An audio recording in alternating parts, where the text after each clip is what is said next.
Œuvre de Maria Valtorta, tome 1, chapitre 58, intitulé La fuite en Égypte. Vision du vendredi 9 juin 1944. Je vois en esprit la scène suivante. C'est la nuit. Joseph dort sur sa couchette dans sa chambre minuscule. Un sommeil tranquille de qui se repose de beaucoup de travail accompli honnêtement et soigneusement. Je le vois dans l'obscurité de la pièce, à peine amoindri par un filet de lumière lunaire qui entre par la fente de la fenêtre, à peine entrebâillée, mais pas fermée complètement.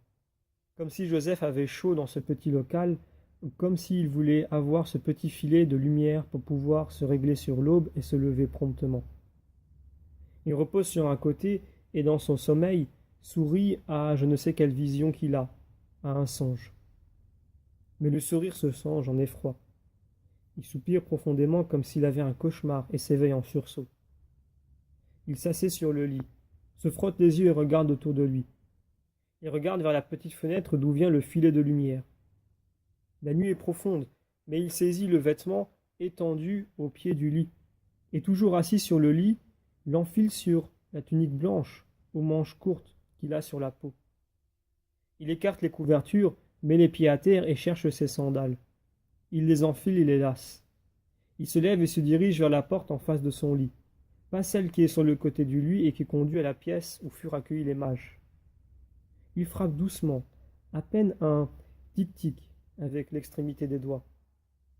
Il doit comprendre qu'on l'invite à entrer, car il ouvre précautionneusement la porte et la renferme sans bruit. Avant de se diriger vers la porte, il a allumé une petite lampe à huile, à une seule flamme, et s'éclaire avec elle. Il entre dans une chambre, un peu plus grande que la sienne et où se trouve une couchette basse près d'un berceau. Il y a déjà une veilleuse allumée dont la petite flamme qui tremble dans un coin semble une petite étoile lumineuse, faible et dorée qui permet de voir sans gêne le sommeil de qui dort. Mais Marie ne dort pas.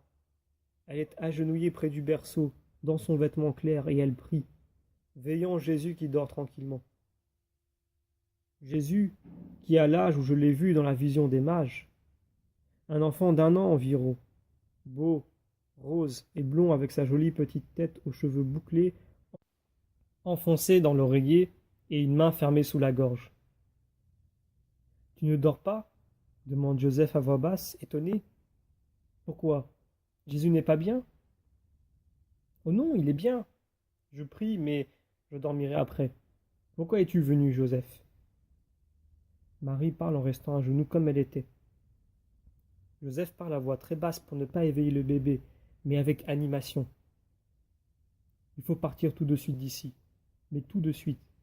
Prépare le coffre et un sac avec tout ce que tu peux y mettre. Je préparerai le reste.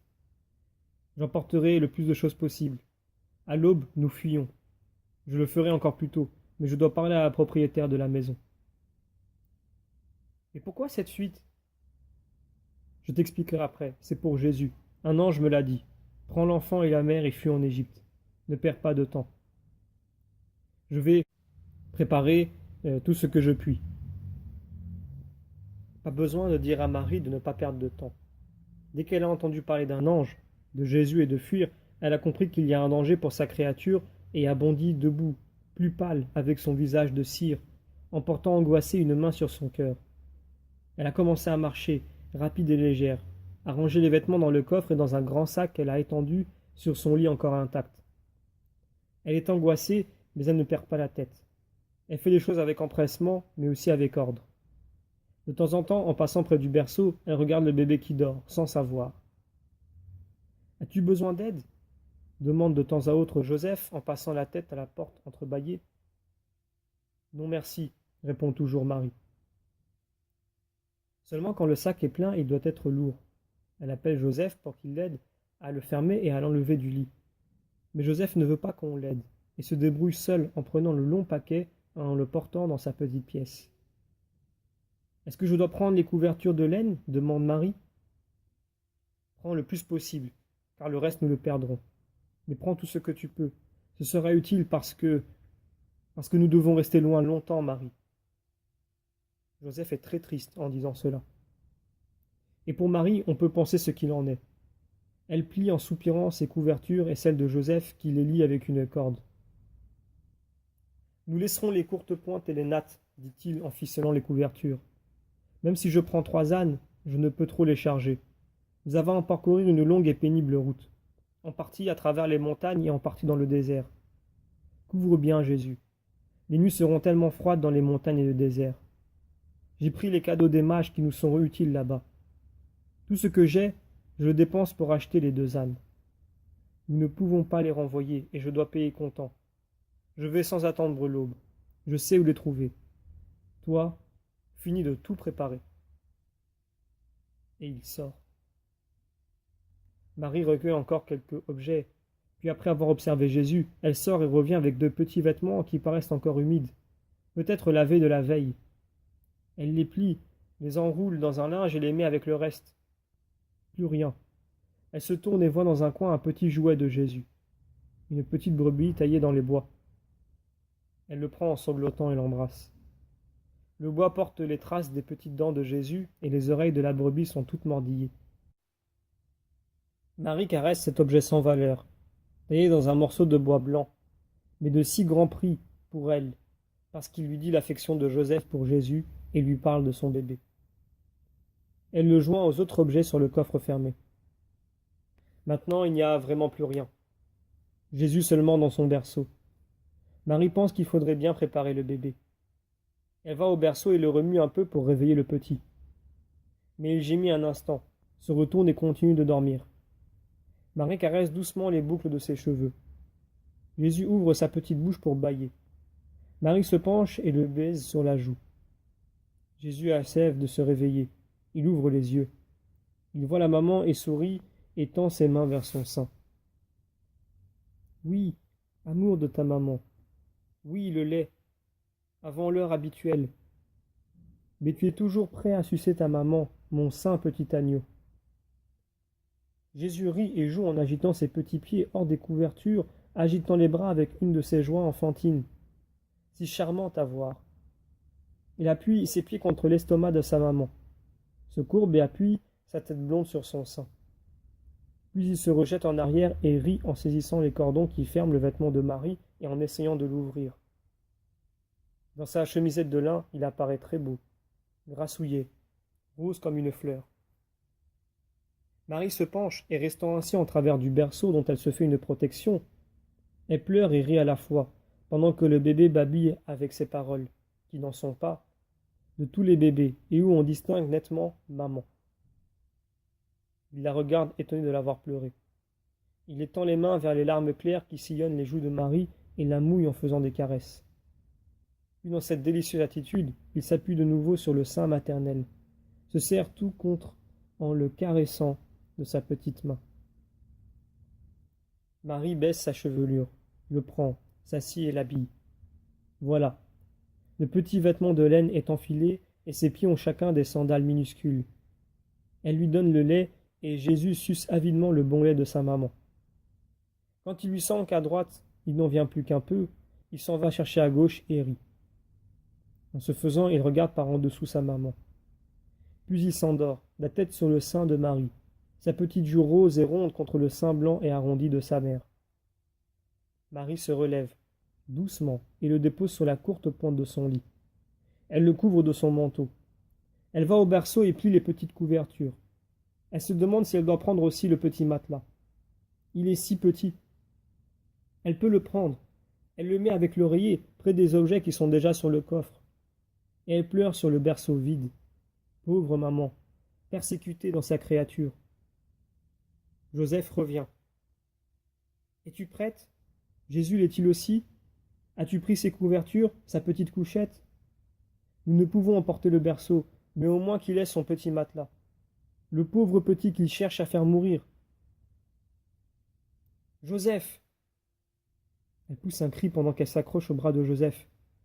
Oui, Marie, à le faire mourir. Hérode veut sa mort parce qu'il en a peur, pour son pouvoir royal. Il a peur de cet innocent, ce fauve immonde. Que fera-t-il quand il apprendra qu'il est en fuite? Je ne sais. Mais nous serons loin alors. Je ne crois pas qu'il se vengera en le cherchant jusqu'en Galilée. Déjà, il serait trop difficile de découvrir que nous sommes Galiléens et encore moins de Nazareth. Et qui nous sommes exactement? À moins que Satan ne l'aide pour le remercier d'être pour lui un serviteur dévoué. Mais si cela arrivait, Dieu nous aidera de son côté. Ne pleure pas, Marie. Devoir pleurer m'afflige bien plus que de devoir partir pour l'exil. Pardonne-moi, Joseph. Ce n'est pas pour moi que je pleure, ni pour le peu de bien que je perds. C'est pour toi. Tu as déjà dû tellement te sacrifier, et maintenant tu vas te trouver sans clients, sans maison. Combien je te coûte, Joseph? Combien? Non, Marie, tu ne me coûtes pas. Tu me consoles, toujours. Ne pense pas à demain. Nous avons les richesses des mages. Elles nous aideront pour les premiers temps. Puis je trouverai du travail. Un ouvrier honnête et capable se débrouille tout de suite. Tu as vu ici. Je n'arrivais pas à trouver du temps pour tout faire. Je sais, mais qui te guérira de ta nostalgie? Et toi, qui te guérira de la nostalgie de la maison qui t'est si chère? Jésus. En le possédant, j'ai encore ce que j'ai eu là-bas. Et moi, possédant Jésus, je possède la patrie que j'espérais retrouver il y a quelques mois. Je possède mon Dieu. Tu vois que je n'ai rien perdu de ce qui, par-dessus tout, m'est cher. Il nous suffit de sauver Jésus, et alors tout nous reste. Même si nous ne devions plus voir ce ciel, ces campagnes et celles plus chères de la Galilée, nous aurions tout parce que nous l'avons, lui. Viens, Marie. L'aube commence à poindre. Il est temps de saluer notre hôtesse et de charger nos affaires. Tout ira bien. Marie se lève obéissante. Elle s'enveloppe dans son manteau pendant que Joseph fait un dernier paquet qu'il emporte en sortant. Marie soulève délicatement le bébé, l'enveloppe dans un châle et le serre sur son cœur. Elle regarde les murs qui l'ont abrité des mois durant et les effleure de la main. Bienheureuse maison qui a mérité d'être aimée et bénie par Marie. Elle sort, elle traverse la petite pièce qui était celle de Joseph. Elle entre dans l'autre pièce. La propriétaire, tout en larmes, l'embrasse et la salue. Soulevant un coin du châle, elle baise au front le bébé qui dort tranquille. Ils descendent le petit escalier extérieur. Il y a une première clarté de l'aube, qui permet tout juste de distinguer les objets. Dans cette pénombre, on aperçoit les 3 montures. La plus robuste porte les charges, les autres ont la selle. Joseph s'applique à bien disposer le coffre et les paquets sur le bas du premier âne. Je vois empaquetés et posés sur le haut du sac les outils du charpentier. De nouveau, adieu et larmes. Puis Marie monte sur son âne, pendant que la propriétaire tient Jésus à son cou et le baise une dernière fois avant de le rendre à sa mère. Joseph aussi monte en selle après avoir attaché son âne à celui qui porte les bagages pour être libre de tenir l'ânon de Marie. La fuite commence pendant que Bethléem, qui rêve encore à la scène fantasmagorique des mages, dort tranquillement, inconsciente de ce qui l'attend. C'est la fin de la vision.